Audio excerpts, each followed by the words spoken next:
This is RPGDad, and this is normally my Wednesday vlog, but this week I decided that I had too much to say that I can't do it in 5 to 10 minutes, so we're doing this as a podcast, and I'm being joined today by RPGNate.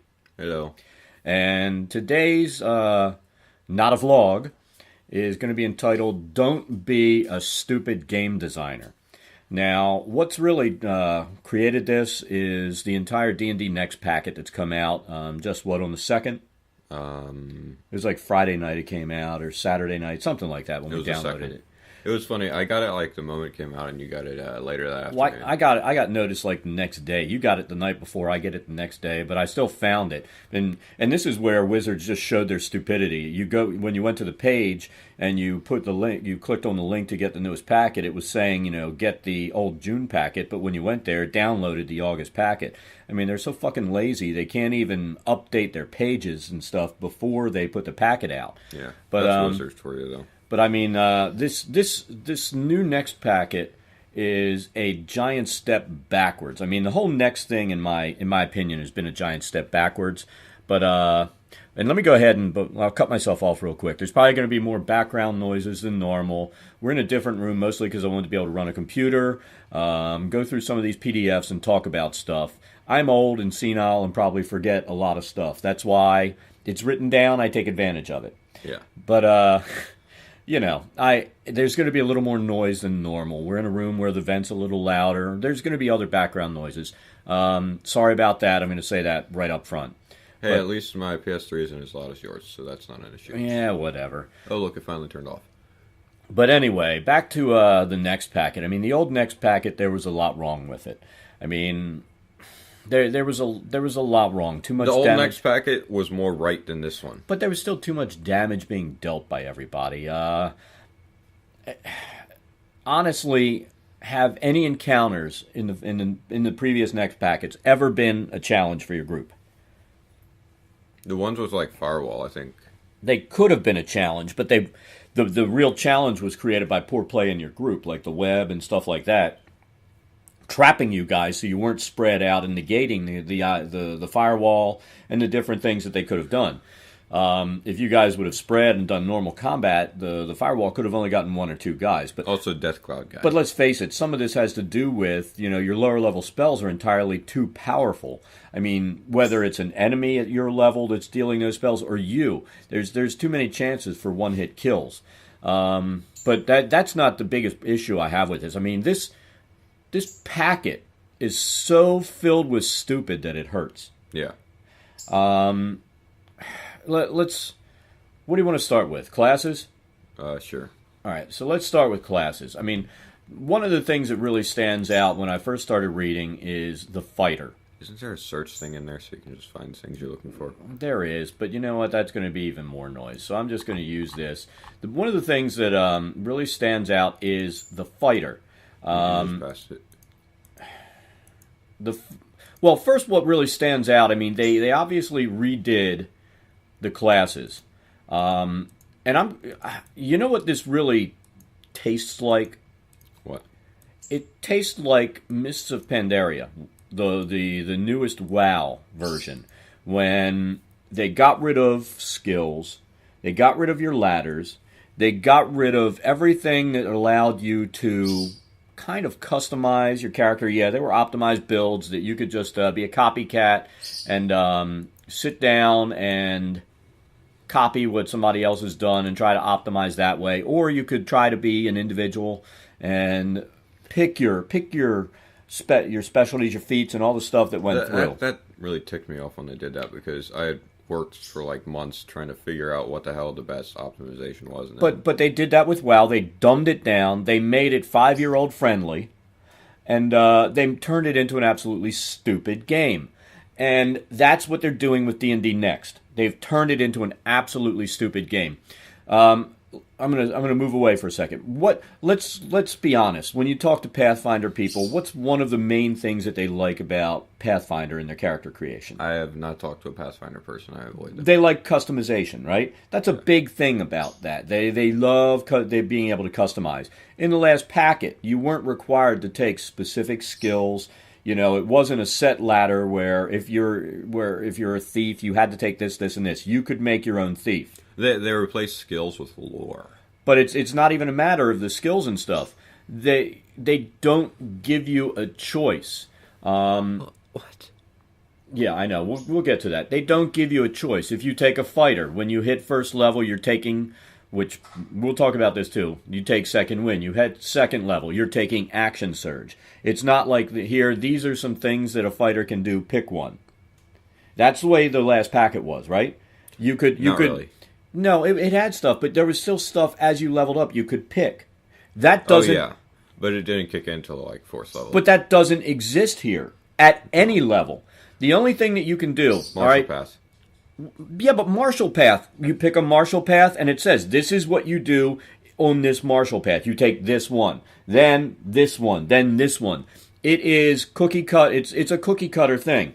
It's like stupid WoW where you go, okay, instead of I have 50 things to pick from, I've got 1, 2, or 3. They don't even give you 1, 2, or 3. Your 1, 2, or 3 is you take this, your martial path hits, you pick a path, and then you're stuck in that ladder.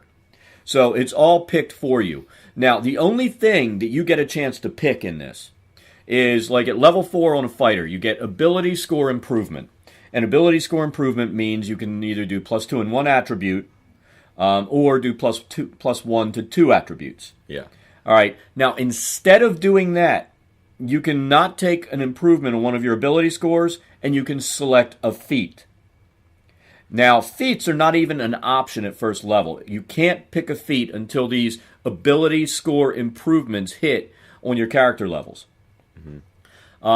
So, I mean, you were thinking that you were going to be able to do a fighter and at first level take the feat to the arcane magic or whatever it was, be able to take magic and cast spells. Well, that wasn't an option. You would have to just choose. Run around with a shuriken.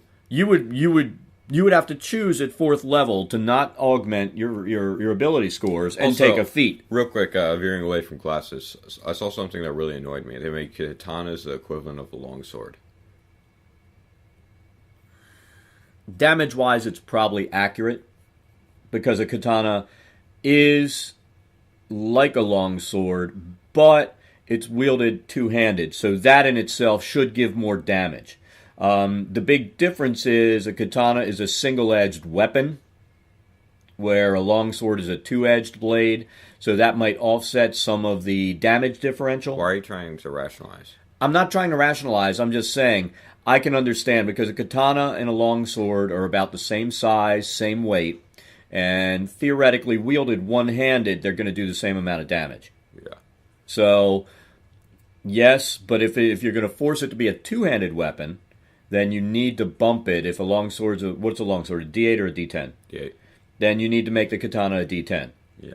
Because they do make you wield it as a two-handed weapon, which would put more force behind the strike. There's more behind the katanas than just it does this much damage. But you're talking about people that design games that, yeah, they might know about the folded steel. They might know about certain things, but they're not weapons experts, and they have very little knowledge when it comes to weapons. Look at the way they tested the katanas. I understand, but we're really veering away, and you're picking on something that, yes, it's part of the stupid in the packet.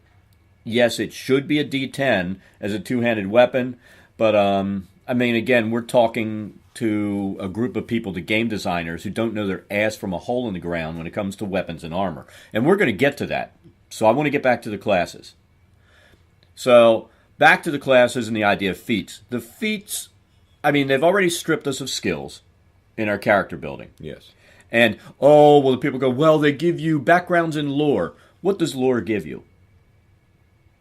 It gives you a +10 on knowledge, not on skills, a skill challenge.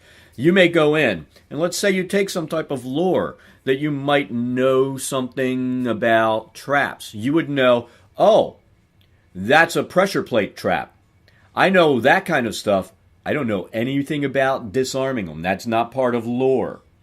I know by sight because I've read a book and I'm familiar with different types of traps. I can tell you what it is. I can't tell you how to disarm it, and I can't do it myself because we don't have skills. You have to be a thief, maybe with thief tools, and yes, you'll be able to get your die to roll to add to it, but it really is going to come down to they've stripped us of skills and not given us a valid substitute.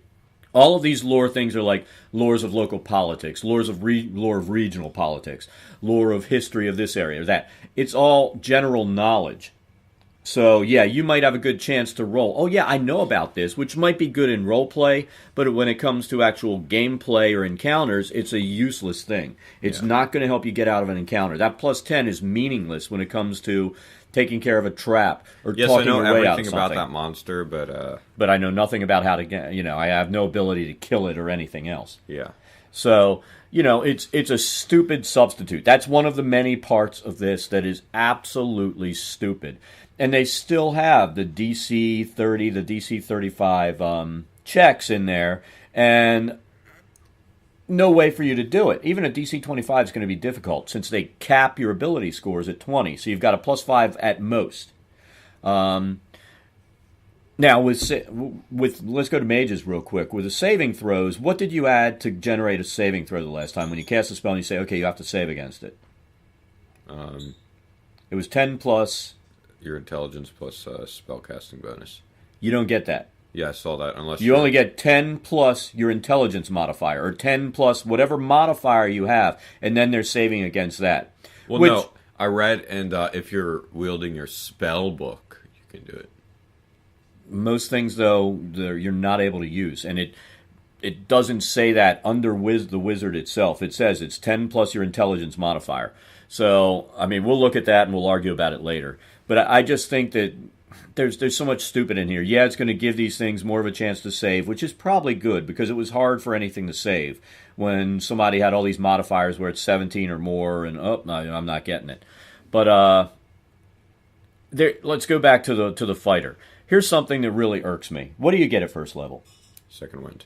And what does that mean?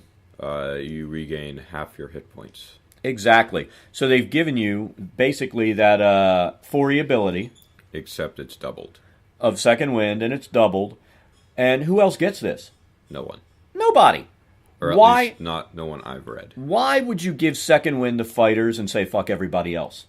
I mean, it's stupid. You're going to give these guys that 4th edition ability, and nobody else gets it. Also, druids can't shapeshift until level 2. Yeah, I know. That's another bit of stupid. What do the fighters get at second level? Action surge, which you can use once per encounter, every encounter. And what is that? I think it's pretty obvious. It's a 4th edition action point. Except way more powerful. Now, I do think that I read that some other classes get something similar later on. But it doesn't matter. They don't need to be adding action points and all of this stuff. Yeah, they took away Deadly Strike. Big fucking deal. Also, Martial Pass, if you pick the correct one, where is it? Go down to Martial Pass. Pass of Gladiator, is that it? Well, what are you thinking? And I'll see if I can find it. It's like you crit on... Where is it? I think it's Path of the Fighter. That's Path of the Knigget. What else? Path of the Warrior. Improves critical. Improve critical at 3rd level. What is it? Your weapon attacks score a critical hit on a roll of 19 or 20. And that's a 3rd level feature. Yeah. That's a big pile of bullshit. I mean, it's stupid. What? Also, and then at 7th level, your crits become 18 to 20. Devastating critical. What the hell is that? That doesn't bonus it anymore. It just gives you extra shit that happens on the critical. But, I mean, seriously. But do remember that the criticals are shit right now. I know, it's the fact it does go down to rolling an extra die. So if you have 2d8, also, you get 3d8. Also, look at this. At 19th level, you have nearly attained the pinnacle of resilience in battle. Start of each of your turns, you regain hit points equal to 5 plus your con modifier. So you're getting regeneration. I don't have that much trouble with regeneration. I have trouble with giving people action points and healing surges. Also, this is not 4th edition. They don't need to be giving healing surges. And yeah, I know some people out there want to have the healing surges, but come on. I mean, this is supposed to be going back to a classic D&D, or at least here. That's what some people are claiming, and it's not it. Oh, it's 17th level. 2 action points. Awesome. Per encounter. Just can't use it twice in the same turn. Come on, Wizards. Do you have your head up your ass totally? Why are you doing this? These are some of the things that turn people off of 4th edition. The action points, the healing surges. But you're giving this crap to the fighter, and then you're not doling it out to everybody else. You're stripping people of skills, which is something that players have relied on and needed for a long time. I mean, this is chock full of stupid. Making a druid that can't shapeshift until 2nd level, and then when they can, your behemoth is basically useless. It's a big, weak behemoth compared to, if you have something of equivalent size that's a monster it's going to come up against. It's useless. Granted, the behemoth has a chance to be stronger than the previous with a new +5, but still. I don't know. I mean, this is just so full of stupid. And then looking at the wizard, it's still a wizard. I don't really care. They're calling it a mage. Well, first let's look at the paladin, because the paladin pisses me off. At my table, they took away all the oaths, and now you've got the goody two shoes, lawful good paladin again. Only the goody two shoes, lawful paladin. It's stupid. Also, you gain your oath at level 3. So what's the point of being a paladin? It's because you get the lay on of hands and divine sense, and you get your spellcasting at level 2. Oh God, what's lay on hands? It's 5 plus, or it's what the hell? It's something. It's actually something times 5. I read. Yeah, it's your level times 5, and it gives you a pool that you can heal. So let's say you're 10th level paladin. You would have 50 points that you can give, and let's say an ally's down 10 points. You can touch them as an action, and they get 10 points. You still have 40 left in your pool. That pool will last for your encounter. So, it's like a heal. It's not an awesome heal, but it gives you a heal. It's almost like the laying on of hands that we had in 1st edition Paladins. And that did start at your first level where you had lay on of hands. You go, bam, touch somebody, got a D4 heal. But, I don't know, but I think it's At level 20, you've got a 100 hit point pool, and you can pretty much just heal anybody back up to full. Well, close to full. It depends on what their hit points are. I mean, that's another thing that's a real issue, where you're rolling hit dice for your... They took away... in the last packet, it was roll a hit die or take the average, plus your con modifier. Yeah. Now it's just roll a die and take your con modifier. That is good, though. No, it's not. I mean, if you've got somebody that's unlucky at your table, and there are people that are like this, they're going to roll a 1 or 2 every damn time, and they're going to have a useless character at a higher level that's going to be destroyed. I strongly disagree with rolling hit dice for your hit points. If, and this is a huge if because it's not going to happen, if we decided to play Next in the future, my table would just take the max plus their con. And that way, I wouldn't even do the average. They're trying to do that like all the other editions. 4th edition was the first edition, I believe, to actually not have the entire roll. But honestly, even since 1st edition, a lot of your campaigns were, there wasn't all this stuff playing in stores and all, and there weren't all these events. There might be a campaign event or something where Gygax would come out with some horrific thing, and they'd play it through, and he'd slaughter everybody, and they'd play by true rules. But almost everybody, it was a homebrewed campaign, and people go, that's freaking retarded. Take the average, take the full, and just level up. Yeah. Because we all realized that it was stupid. You're always going to have that unlucky player at the table that probably can hit and all this kind of stuff. You've got to give some kind of bone. You don't give them 1 hit point per level up and just make them useless and make them have to, a month down the line, roll and create a new character. Yeah, they're probably going to have to roll and create a new character eventually, but don't make it so it's inevitable. You're always going to have your unlucky or your bad player. You've got to do something to kind of help them along, and giving them more hit points so they have survivability, so they can go in and get beat up on, not just die in the first round and then the rest of the group goes down. You've got to do something. And this is just another piece that's absolutely stupid. But back to the Paladin, I mean, this is the pinnacle of stupidity. We're back to just the lawful good, goody two-shoes, asshole of a paladin.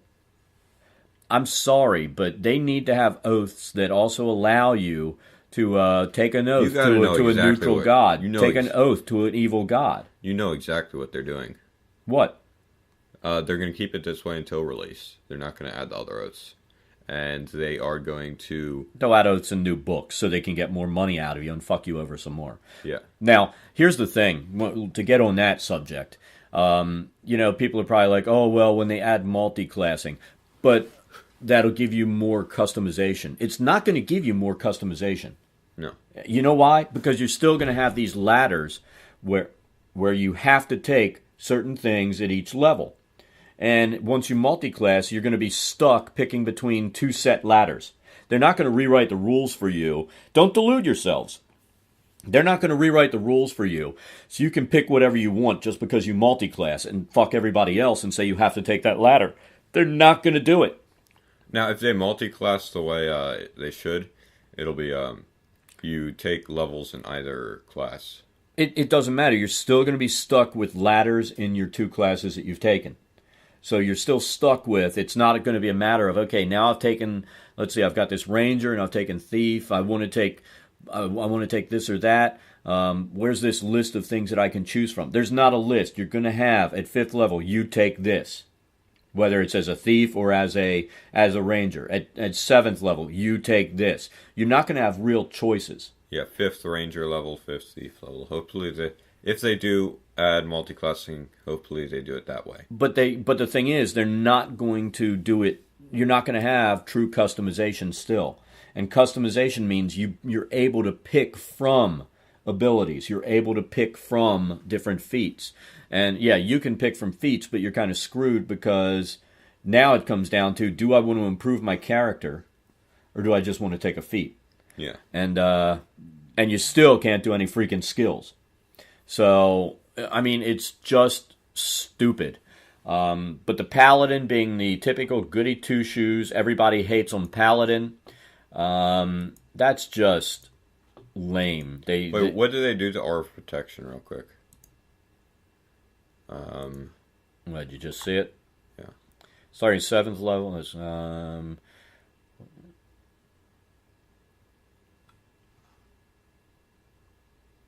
they get a bonus to their saving throw equal to charisma modifier, with a minimum of +1. So anybody within 10 feet of you. All right, at least they didn't nerf that. But now it's at 7th level, though. You know, it's stupid. The monk, I mean, I still have issues with that. I have issues with the, they gave you back your flurry of blows, but now it's limited. It's limited to, how many key points you have. Yes, they made it so that at the end, if you take your short rest, you gain all your key points back, but they're still limiting you. Yep. And they're not limiting other melee classes the same way. Dice. Well, I'm not. I'm not even going into that. Expertise dice gives you. It's what it has been. It's like if you're making something that's specific to your class, a check, then you get that expertise die added on. Oh. So, but it's going to be specific to your class. You can't add it. Like if you're a thief, you're going to have to use an expertise dice based on a dexterity type of skill. Oh. So you'll get your dexterity bonus, and you can throw an expertise die, but you are stuck with just that. I mean, they've nerfed down, eliminated skills, and made it ridiculous. Now the mage. I guess their warped reasoning for mages is they have the schools of enchantment now. It's wizardry, sorcery, and illusionist. I'm sorry, they're still wizards. They're not mages. I'm going to reiterate, Gandalf was the white wizard. He wasn't the white mage. All these wizards in Tolkien and these things, they had illusion powers. They had all this kind of stuff. And they didn't call them mages. So I know there are retards out there. They're like, oh, I love changing it to mage. Well, this isn't WoW. If you want a mage, play WoW.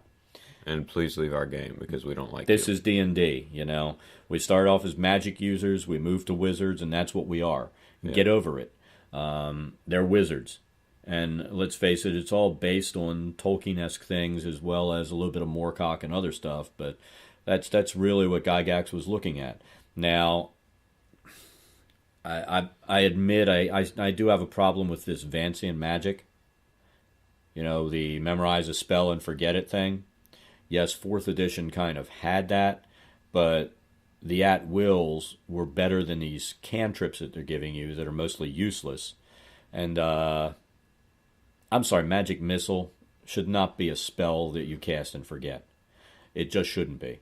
It shouldn't even be in your list of spells. That needs to be, if you're going to call it a cantrip or an at-will, that's what it needs to be. That is your wizard's ranged attack. Yeah. And to make him have to blow a spell slot to cast Magic Missile is stupid. It always has been. I mean, if you're going to do that, then you really need to, instead of doing this number of spells, you need to go to a mana pool or something like that. And when your mana pool's exhausted, then you're not able to cast anymore. Yeah. But what they're doing now, it's just stupid. Clerics, I mean, they're almost made useless because you have so many classes running around able to heal. Well, they don't. The moment they added the mana pool, they'd kind of be going into GURPS territory there. And I guess they But you know what? That's the issue with Next. What they're doing sucks. They're mixing 1st, 2nd, 3rd, and 4th edition. There's nothing new in this. You know, the bounded accuracy, all the stuff that's in there, it's all old, it's all bullshit. We don't need it. No. They really blew it. They could have made a whole new game. Yeah. They could have made a whole new D&D that was revolutionary. And instead, it's almost like they're picking the worst of every edition and putting it in here. And then the stuff that people love, they're throwing out, like skills. The things that make you able to really customize your character and make it an individual, which skills is part of that. Feats is part of that. Being able to pick abilities at levels, it's part of that. And what they've done is just made this awful system that sucks. I mean, we went over a couple of the character classes. Let's move on to something else that we've talked about, but it continues to piss me off. Let's talk about equipment. Just looking at armor. I look at it, first of all, I look at the prices, and they piss me off. They've always been Not like because that, they're too high, but because there's a lot of stuff that is way too low. I mean, somebody's going to be able to get a mithril shirt, a mithril scale, mithril plate entirely too easily at the prices there are. Yeah. And let's face it, where did the idea of mithril armor come from? Tolkien. Exactly. And when, what was it, in The Hobbit, when they saw that he had that mithril shirt, what did they comment about its worth? It was more than their entire hoard of gold. It was so valuable, it was worth more than everything they had. And what do we have? We have a 5,000 gold piece mithril shirt. Any bozo who's adventured for a while and has 5,000 gold pieces can buy them. Yep. It's not rare. It's not super expensive like it should be. It's just sitting at Joe's armor shop waiting to be bought by a guy with 5,000 gold pieces. Yep. And that's fucking stupid. A dragon leather shirt at 500 gold pieces. Is that rational? No. Why? Dragon leather. What about it? That's implying. Are there just herds of dragon, like herds of cattle running around in the fields? That's what it's implying. If there were, then I don't think there would be human, elf, and dwarf adventurers anymore, because what did Smaug do? He just wiped out an entire city like it was nothing. He wiped out an entire dwarf kingdom and the human city outside. That's how powerful these dragons can be. But no, we have dragon leather shirts at 500 gold pieces because Bob's has a pile of them sitting there. And we have dragon scale at 500 gold pieces. This is fucking stupid. And studded dragon leather. These things should be so expensive and so rare that it's hard to get them. You know, your average adventurer, which is what most people playing should be walking around in leather, padded armor, in regular chain, regular ring mail, regular plate. Something else that's been annoying me since the start of this is medium armor. It says 12 plus dex modifier, maximum 2. That's pointless. Oh, so maximum would be 14. Yes. I mean, what's the point of buying medium armor when you can just go to plate and get whatever you need? Well, because some classes can't use plate. The hide is, and I can see where they're going to max out hide armor because it is just a hide. It's like a real thick, it's like padded armor. It's just really thick. It's dragon not gonna... scale and mithril scale and studded dragon leather shouldn't have the max. No, mithril should be way more than that. It shouldn't be 17. I mean, let's face it, that stuff should take a mega hit, and it doesn't with its... Also scale mail. But, you know, it's so chock full of stupid. And if they did it right, this mithril and dragon scale would have higher ACs. It would be way harder to hit you wearing it, but it would be super expensive, which would make, and rare, which would be prohibitive in getting it in the first place. Yeah. It wouldn't just be laying around at Trader Joe's waiting to be bought. So, I mean, it's just stupidity. And then we look at the weights. I mean, the plate mail at 110 pounds. You're morons. You guys have obviously never worn armor. You've never worn chain. You've never worn any of this stuff. Or you wouldn't be saying it. Wikipedia. Exactly. You look at Wikipedia, it'll tell you what it weighed. The reality is the only plate that historically weighed anywhere near 100 pounds was tournament armor in the 16th century. And did that even weigh 100 That weighed pounds? 100 pounds, and they literally would use a crane to get you up there. But it was because it was made for one thing. Man, no. Two morons trying not to die because they were professionals in the pit, you know, riding in these tournaments, taking lances. And yeah, they would get killed once in a while because maybe a lance would shatter and a shard would go through the eye thing, go through them, and go into their brain, or something random would find the weak spot under their arm. But that's every sport. But it was made to take these massive hits. So it was supremely heavy. You couldn't run in it. You couldn't even get on a horse. You had to be aided up to get up. That horse hated you. It did hate you because you got maybe a 200-pound guy and another 100 pounds of armor, 300 pounds of crap on him, and he's like, "You fat bastard, get off me." But he did his thing. War horses were powerful anyway. But, I mean, seriously, plate armor weighed 40 to 50 pounds. Period. And, before anybody starts commenting, no, it has nothing to do with having to take magic. If your plate armor is able to offset magic, what does that? An enchantment. An enchantment on the armor. Thicker metal is not going to stop like a lightning bolt from hitting you. Thicker metal is still going to be a conductor, and you're still going to get fried. It's not going to stop any of that. And mithril the reality plate is at 40 pounds. The mithril plate weighs almost exactly what real plate should weigh. It weighs more than it should. Same with mithril scale and mithril shirt. So, I mean, the people that wrote this have no concept of weapons, armor, or anything when it comes to damage, weight, encumbrance.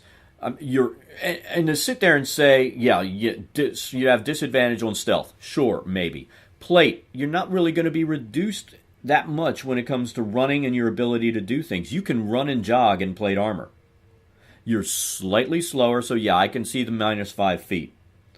But other than that, I mean, this is retarded. You're making at it 110 ridiculous. pounds, it should be minus 20 feet or 30 feet. It should be a hell of a lot more than 5 feet. But, you know, a player with, even with 20 strength only has a 200-pound weight limit. That's going to bog him down. But all of this stuff, I mean, you look at the weights. Mithril scale, 25 pounds. It needs to be halved. Mithril plate needs to be halved. Plate needs to be 40 to 50 pounds. Get your heads out of your asses. Do some real research on what armor weighed and make it realistic and usable for the players. Not this moronic bullshit that you're doing. I mean, seriously, if you're talking a shield, a full-size shield, 8 pounds, that's probably low. A buckler at 4 pounds, that's heavy. They don't have any of this right. And I do blame it on ignorance of weapons and armor. I mean, the people that wrote this are ignorant of weapons and armor. They know nothing about it, or they wouldn't write this bullshit. Yeah. They just wouldn't do it. And then, like you were saying about the katana versus the longsword, if it's a one-handed weapon, yes, I can see it doing the same damage. Okay? All right. As a two-handed versus a one-handed weapon, they're wrong because you have more force coming through the leverage of the way the weapon's used and the fact you're using a two-handed and can put more power into it. Let's also look at way katanas were tested. Oh, I know. They were tested on live criminals that cut them in half, and they could cut through a couple if it was a superior weapon. And then you'd have your 5-man, 4-man, 3-man, 2-man, 1-man swords. Your 5-man swords would be doing a lot more than D10 because they're ultimately sharp. Exactly. Your 4-man a little bit less, 3-man. And I know it's gross, but this is how they tested their swords. So get over it. 3-man about middle of the pack. 2-man probably D12, and 1-man just a D10. But let's face it, they're not going to do it that way because of the game and people playing. People be, oh, it's gross if they had to realize what the history of it was. So yeah, you need to have a standard for the weapon. Yeah. And most weapons are going to be average that you get. You're not going to get that 5-man sword. That belongs to the super powerful guy that has the ultimate death weapon in his hands. Yeah. All right? And you're not going to get that from him. Let's face it. You're just not going to kill that guy. Because he's just gonna chop your head off. Yeah, he's just more powerful than you no matter what level you are. You're not getting that from him in reality. Plus, he's going to have so many retainers, you're not getting it from him. But yeah, the reality is we're talking about an average weapon in the hands of that you're going to be able to get. And even through adventuring, you're going to get average weapons from people. So that's why they need a standard on the die. I just think that they're stupid if they're trying to compare a two-handed weapon to a one-handed weapon in damage, because one does more than the other because of leverage. Down a bit. It's down below here. You go down. Because I think you're more cracked, whatever. But it has like an oriental weapon page. Now look at the dart. That really bothered me. £1 for a dart. Yes, you are reading that right. £1 for a dart? Yeah. For a dart. Now we're talking about a blow dart, right? Yeah. You morons. Ounces. Part of a pound. Not even a half a pound. This isn't even a pound. No, what did he pick up? He picked up a USB cord, which has more metal in it than a dart would. You people are idiots. I'm sorry. And no, if we play, I'm not telling somebody they've got 20 pounds worth of darts if they've got 20 darts in there. I bought Shuriken since it was cheaper, so how much would you say that would be? Oh, Shuriken... probably about a pound. They're not a pound. Oh. If I still had some laying around, I could show you. If you had maybe 6 of them, it might make a pound. Oh. So but they're pretty light. But no, again, this is just some of the stupid that's in here because these people have no concept of what armor weighs, how it works.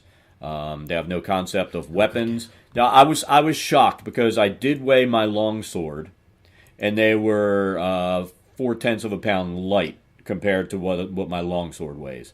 And no, it's not a piece of crap sword I bought at a con. It's a real sword I had made by an armorer out of Arizona many years ago. It's an awesome weapon. A whole group of us had these things built.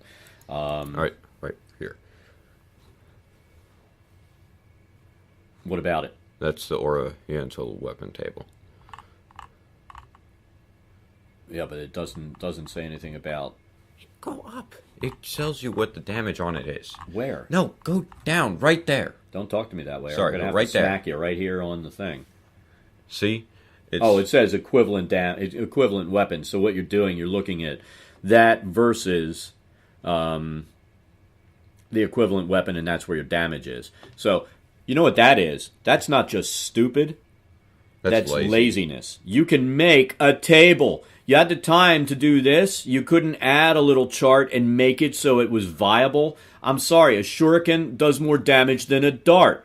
A dart is like a needle. A shuriken is a multi-bladed flying thing that's going to embed deeply and do more damage. That's just the way it is. You guys don't know your ass from a hole in the ground when it comes to weapons, and you need to get it straight. Yeah. So, I mean, this is just another bit of the stupid that pissed me off in this. A sai is the equivalent of a light hammer. A sai is a blade. Well, it depends how the sai is made. It could be made where it's just a poking weapon, so it's gonna do that, or it can be made with a blade with the two ends on it. It is not the same as a hammer. No, not at all. If you want to compare it to a dagger. Jesus Christ. You know? But again, we're going back to you don't know shit when it comes to weapons, wizards. Your game designers, your writers are morons. Fire them and hire people that know what they're talking about, because these guys are idiots. With the last packet, if I was the owner of Wizards, there would be a new thing on my site looking for 5th edition game design team. Well, here's the problem. It's designed by committee, and you've got, and this is another thing that goes to bad game design. It's designed by committee, and you've got a group of people designing the game, and then you have input from people in forums who don't know even as much as the semi-stupid game designers. So when you have that big of a committee throwing a game together, it's a big mistake that they're doing this. They're playtesting to design the game. It's a big mistake. They think that it's going to appease the people that went to Pathfinder, or because they wanted to stay with 3.5, because Pathfinder did the game testing and by committee, and it's not going to cut it, because I'm sorry, this is turning into the dumbest and the worst system I have ever seen. At least the Pathfinder didn't get completely destroyed. It was still 3.5. Well, there was plenty wrong with 3.5, but that comes down to edition wars, where people love their edition and they don't want to move. I could care less. I mean, 4E's fine. People sit there and say, "Oh, you can't role play." You can if your DM has skill and your players aren't idiots. Yeah. You can role play any system. Yes, 4th edition was kind of designed to take control out of the DM's hands, give them tables and stuff, and they have to live by that. But some of that comes from the old thing where you had DMs who were total losers, and if you didn't call him Mr. DM at the table, he'd kill you or punish you. If you didn't give your magic item you found to his girlfriend sitting there, he'd punish you. So, that comes from having dick DMs. And we've talked about dick DMs in previous videos. Yeah. And you know what? The easiest way to take care of a dick DM is to just not play under. Not just everybody talk and say, "We're not playing with this guy. He's a fucking dick. We'll play with somebody else." That's the way to take care of a dick DM. You don't need to make an entire system that kind of takes that out of play. The easiest way to control your dicks that are DMs is just say, "Sorry, we're not coming back next week. We're going to play at so-and-so's house. You're not invited. We're having another DM." Yeah. And he's done. Then he's got to play with himself. I don't know whether that sounds wrong or it's just saying he plays with himself D&D wise. Either way, I don't care how you take it. But that's how you take care of them. And 4th edition really kind of went that direction to control the DM, turn it into miniatures combat with a map. But a good DM can make 4th edition into a good role-playing game. Granted, with the magic weapons, I've stopped caring. You guys just roll, and whoever rolls the highest gets it. We're so high on level, it doesn't matter anymore. Your lower level characters, it's important. When you've got 29th, 30th level characters that are just like death on a stick, it becomes less important. Granted, you still won't let me have my Gorget of Reciprocity. That'll shatter. And just because, you can't have that. Because the fight would be over too quickly. Well, I'll find something else that'll mitigate that thing. It's impossible. Oh, I'll find it. I already found one thing. You thought it was impossible. The Gorget of Reciprocity mitigates it. You still drop to 0. It doesn't matter. I'm at 0. He's dead. And I get up the next round because somebody shoves one of the potions of life down my throat. Bam, done. We're finding these things all over the place. Obviously, they're planted there to take care of the whole. There's fucking Orcus and his staff. I don't know. I'll read on it. No, that's why it's there, because that automatically brings you up. Brings you up half. So what brings you up half? Those potions of life that we're getting. We're getting tons of them. Oh. Everybody's got them now. So, what's the big deal? That brings you up as half hit points? I'm pretty sure. It brings you up a lot. Either way, you're up. My God. And then somebody can heal you, and you're just about up all the way. So, it negates that Orcus's wand. But that's totally different than what we're talking about. The main problems that I see with Next are they've dumbed it down. They've made it Mist of Pandaria, D&D, because you're automatically stuck in ladders, and that's what you're taking. Yeah. The only guy that ever gets any choices, really, are the spellcasters. They can pick which spells they're going to do, and pretty much everybody's a fucking spellcaster. Yeah. I get spellcasting at this level, I get spellcasting here. cut it out. Everybody doesn't need to be a spellcaster. I saw you can get up to a 4th level spell with those. If all you did was take your feats, you could you could be a spellcaster who's a fighter wearing plate armor. With Firewall. Exactly. And that's exactly what you want to take. You want to take all these automatic hit things because your intelligence is probably shit. But no matter what, if you take Firewall, there's... Well, if you do that instead of taking your ability modifiers that you can at those levels, yeah, you're not going to be maxed out on abilities, but you're going to have this extra stuff that you shouldn't have. I mean, your spellcasters technically can't use armor. No, where's classes real quick? I want to see how many of those... God damn it. Your spellcasters can't use armor unless you take these feats, and then you can cast any spell a spellcaster can and wear your plate armor. Because those feats don't restrict. Let's look at it. And let's talk about what we're talking about. What's it called? I think I already passed it. It's like I've taken one too many clicks here. It's the third page. Oh, it's down below this stuff. They didn't really do it in heavy. What was that? Heavy Armor Master? Don't worry about that right now. We're talking about this. All right, so you can take Arcane Initiate. Arcane Initiate, Divine You Initiate. learn 2 cantrips, and in addition, choose 1 first level spell. 2 cantrips from the Wizard spell list. From the Mage spell list. I'm not calling it a Mage. I know. That's what it says. And then you get a first level spell from that list. All right, so now you've got the cantrips and a first level spell, and you're in full plate. Also, you could also take Druidic Initiate or Divine Initiate. Exactly.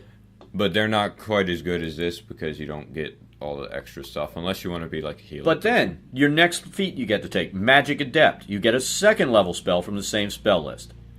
Then, Improved Magic Adept. Get a 3rd level spell. And then Superior, you get the 4th level. Yeah. So basically, you can be a wizard wearing plate. Where the wizards don't get to do that. You could build a paladin this way, and it would be the exact same, and you'd be a fighter, and you'd just be complete badass because you could commit all the acts of evil you wanted. You know? So, I mean, that's broken.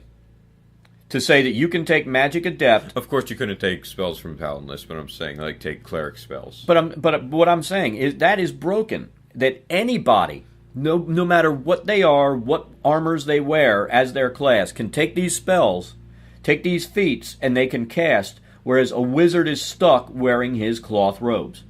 2nd level, I take the Baconator. 3rd level, I take Animate Dead. 4th level, I take Firewall.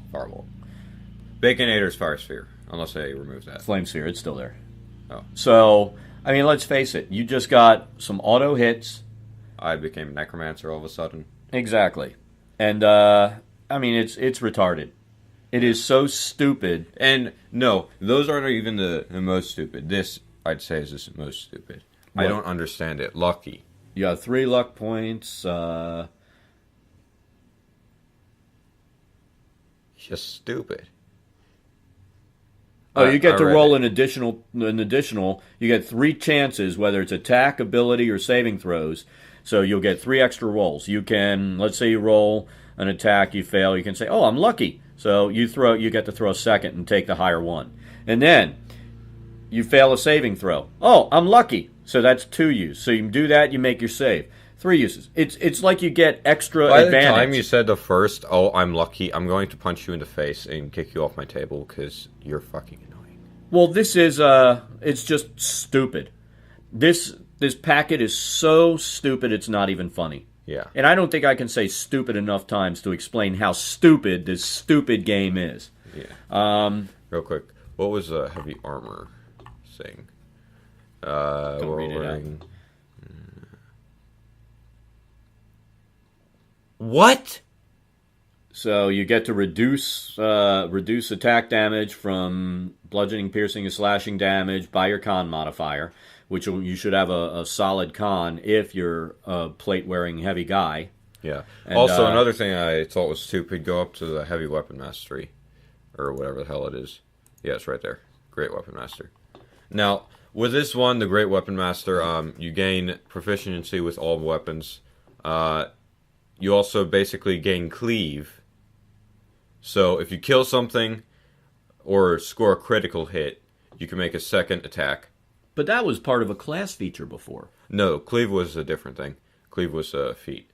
And then You also get the minus. You can also take a -5 penalty to your attack roll, and if it hits, you get 2 weapon dice. This is extremely retarded. Well, and I'll tell you exactly why. If you take this as a wizard, you just become ultimate death as long as you have enough hit points. Now, you built out a wizard and you took Great Weapon Master, didn't you? Yeah, that was a mistake. You can't take feats at first level. I didn't realize that at the time I thought it. Well, I started reading through this, and I'm like, I kept looking for where you could put feats in after talking to you. And I finally realized that feats are only when you get those level ups that let you increase attributes. So it's an either or. You either increase attributes or you take a feat. With my fighter, I'd say that's what I definitely do. I take the arcane stuff? Yeah. Well, you better roll well if you're rolling a character. Otherwise, you're going to want to... Most people are going to want to increase those attributes to get some stuff to 20s. The most... I do have a 20 in strength.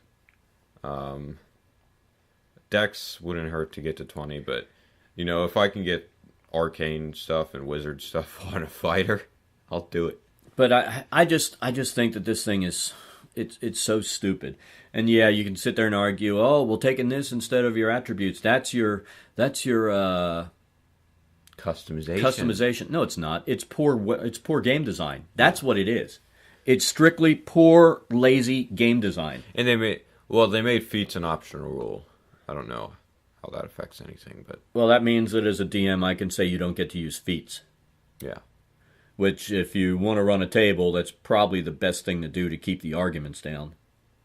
Yeah. So, until they bring skills back and other stuff, I would say just tell people no feats. But is that it?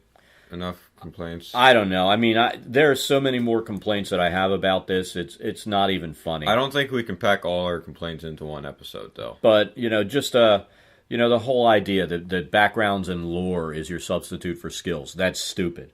Knowledge is not the same as doing a skill. The last couple times have at least added races, and it looks like they just got lazy on that. They didn't add any races. They kept the same stupid races that they had, instead of getting rid of gnomes, which are not needed.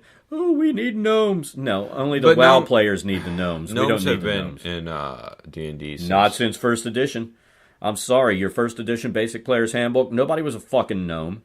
Arcane Legends, or whatever I don't care. A lot of people never move to that. You just absolutely hate gnomes, don't you? I hate gnomes, and I hate when they add stupid races. I just hate it. What about the half-orcs? What do you think about them? They've always been around. I mean, the half-orcs are a result of something bad happening. Let's face it, because no human female or human male is going to look at an orc and go, wow, awesome. That's a case of rape. That's where your half-orcs come from.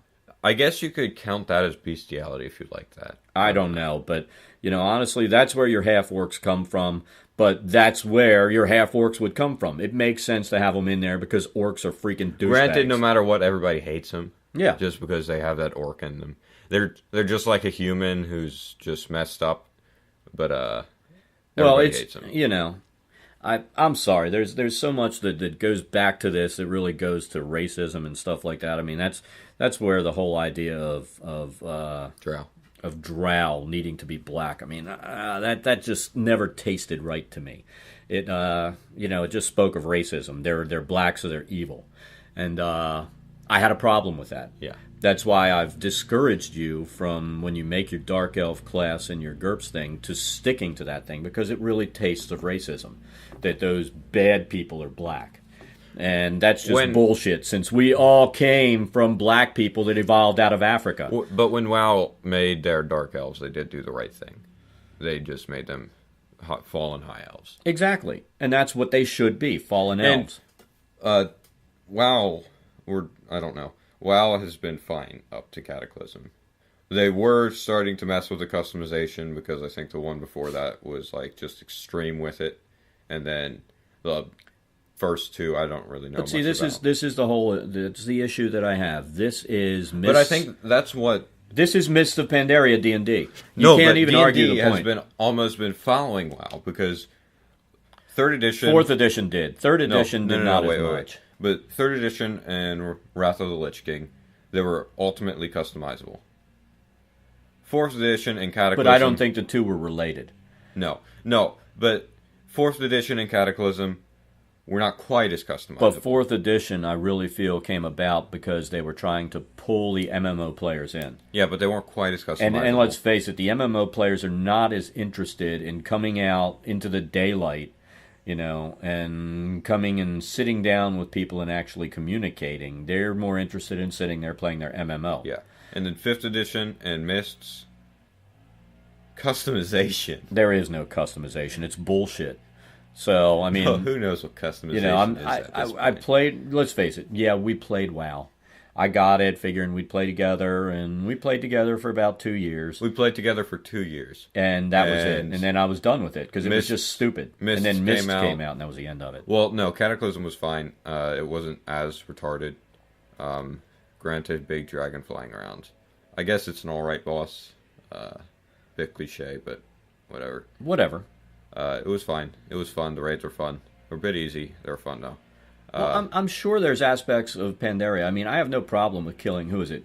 Gromsh or whoever it is? Hellscream, he's a dick. Hellscream. I have no. He's always been a douchebag, and everybody's wanted to kill him forever. Even the Horde people have hated Hellscream. So, big deal. You get to kill Hellscream. He's the biggest douchebag in the game. But this really proves in WoW how unbalanced it is as far as factions. I'd rather not even get on WoW as a true discussion of the game, because that's not what we're talking about. I don't even want to talk about it. But D&D is I'm using it as an analogy, because this is what Next is. It is Mists of Pandaria converted over to shitty D&D. And I have a real problem with that. The game doesn't need to be dumbed down. It doesn't. I mean, it goes back to when freaking morons would complain about THAC0. I'm sorry, if you can't subtract and figure out THAC0, you're a moron. Yeah. And you're math challenged. You're going to have trouble adding up with the current system just as you would subtracting down. There was no problem with it. We never had issues with THAC0. No. That's what we had. We did it. And they would explain it to you the first time you sit down and you go, okay, that makes sense. Now people look back and go, oh, THAC0 was stupid. It was subtraction. Get the fuck over it. It's math. If you can't do math, just shut the fuck up. Exactly. Go play a board... Well, don't even play a board game. They might have math in them. Go play a video game. So I might even have math in it, depending Yeah, on but the computer does it for you. You don't have to do it. So, I'm sorry, but it's a shitty excuse to sit there and cry about THAC0 and this kind of stuff. We're taking steps backwards, and what they're trying to simplify didn't need to be simplified. No, but if you pick the wrong video game, you can have like items you gotta compare. Oh my god, 50 and 30, which one's better? Well, I quit. Even the biggest dumbass can see one number is bigger than the other, hopefully. I'm making fun of him. But anyway, it's all poor excuses. There were no issues with THAC0. Yeah, they changed it so that some of the math-challenged gamers out there could grasp it easier. It didn't need to be changed. No. There were always people at the table that knew how to explain it, and eventually even the dumbest players sitting here go, oh, that makes sense. Trust me, we had some dumb players that played at our table, and they got it. Yeah. And if they could get it, anybody can get it. That is such an insult, it's not even funny. Well, it's the truth, I'm sorry. But I'm so sick of people whining about this needs to be done, that needs to be done. No, the game wasn't broken, and they're breaking it worse, and they're just they're making it into Pandaria. Games that I love being destroyed by assholes. That's what's happening. I mean, it's happened a couple times in video game world. It's happened here. It just seems like it's happening more and more often. Yeah. And because the wrong person gets a hold of the game. Well, you know what? I've always liked Steve Jackson games. I do like GURPS. I've had GURPS since the original box version. We were so heavily into our AD&D system that's what we played. After I really got out of gaming, because life got in the way, some of the people I played with got into GURPS heavily, and they played it through all the editions. There haven't been massive, stupid changes like has happened with D&D. Look at 3rd edition. In 4th edition GURPS, it notes the changes that they made. They just cleaned some stuff up. But let's face it, in 4th edition GURPS, on the site, they give you conversion things that say which 3rd edition books work well with 4th. And most of the 3rd edition books do work well with 4th. Yeah. So you can get those 4th and 3rd edition books But- and use them. That's why they haven't reprinted them and made them, because they're like, you know what, we've already done it. These were just some minor refinements we made to the game system. Yeah. And so you can still use those books. They work perfectly. And they listened to the community that wasn't all bitchy and stuff. They looked at house rules that a lot of people were using, a lot of common house rules. Well, they and listened, but added they them. didn't sit there and keep asking, "What's your opinion?" Then rewrite the rules. What's your opinion? Rewrite the rules. They came. They saw what needed a little bit of polishing, And they and added, they polished it. And they added some rules that a lot of people were using as house rules that made the game better. But that, you know what? There's a big difference between that and game by committee. Yeah. And I mean, seriously, once again, it's game by committee, and I really think the biggest issue is it's what they did with 4th. They tried to make a game that looked like WoW to bring the MMO players in, and now they're trying to do the same thing. They've made a dumbed down D&D to appeal to the players playing a dumbed down version of WoW, and it's a stupid game. Yeah. But that's enough. I mean, I know it's been an absolutely negative podcast, but I mean, all your Wednesday podcasts are negatives. But I absolutely hate this Next packet. I hate Next. It is not worth my money.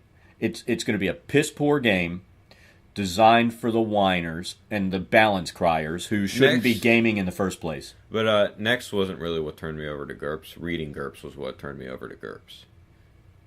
I like it more than 4th. I think it can be better than 3.5. I think GURPS is a better role-playing system.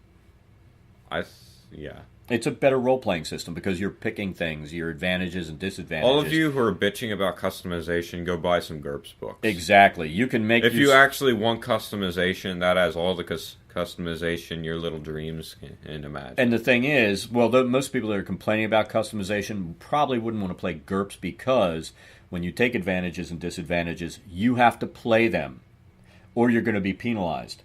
I mean, if you're a pyromaniac and you take it just to get the points to be able to get more advantages or something, and you don't run around burning shit down, DM's going to punish you. Yeah. And eventually he's going to start rolling for you and you're going to fail and you have to burn some shit down. So it forces you to roleplay. It forces you to think when you're making a character. And it's not about thinking, ooh, how can I min-max this thing, which I despise. It's thinking about how can I make a good playable character that's going to be fun to roleplay. It's more, how can I create a character that I want to play? Exactly. And I think you're working on it right now. You're thinking about what you want to play, the characteristics you want in your character. Well, I've messed with one trying to mess with. I played with the template they have for an assassin, and then I adjusted it.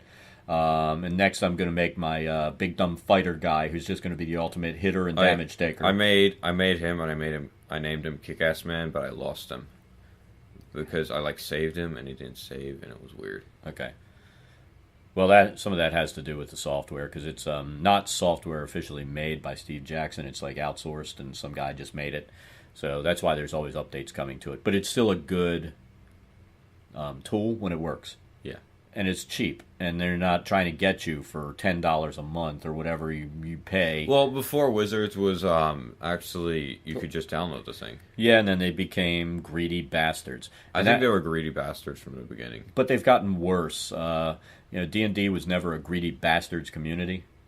And Wizards took over and it became a true greedy bastards community. They got to rename D&D because they're disgracing Gygax every single they update don't give they a come shit. out Nobody gives a shit about Gygax except the old school gamers who were around when he was making games, and we're starting to die off, and now you've just got the new MMO gamers, video gamers who don't give a shit about roleplay. They just worry about damage and playing as fast as you can, and balance.